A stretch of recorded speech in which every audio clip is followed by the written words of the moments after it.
Bien. Ja, jamaica.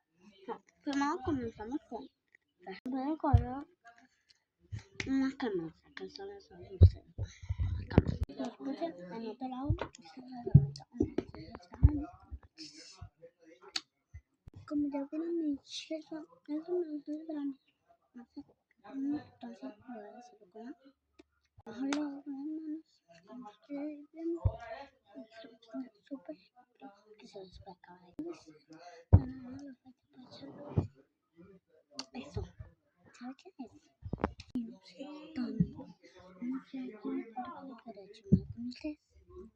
Que me estoy haciendo, quedando para quedar hermoso. Me parece corazón. Está contando con esta canción de Chaco, corazón, me encanta. Señor, no las vamos a poner sin nada de eso. A ver, pues me va a ser mi corazón y nada de eso.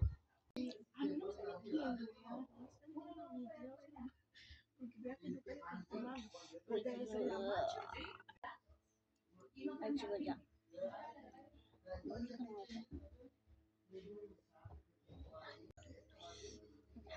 Ahora vamos con la otra cosa. Ahí está, qué bonito.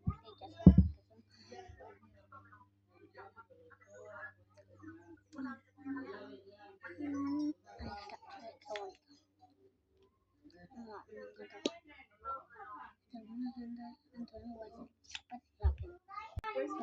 Vamos a terminar con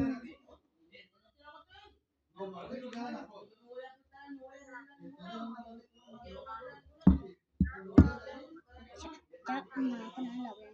Poner este coso que es labial, pero es no sé si es no como así que me falta peinado.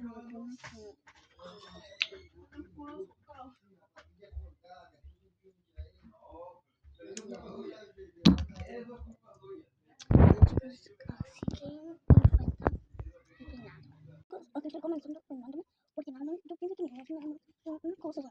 No sé, una cosa así, ok, no, no, porque les cuento. Corté el pelo en un minuto. O sea, estaba roqueteando. No me, o sea, sí me cortaba el pelo, pero no me cortaba mucho. Cosas así. O sea, a mí me encanta, o sea, no sé. A mí me encanta una canción. Ay, no sé, no la puedo decir, no me encanta. Si no, la busco.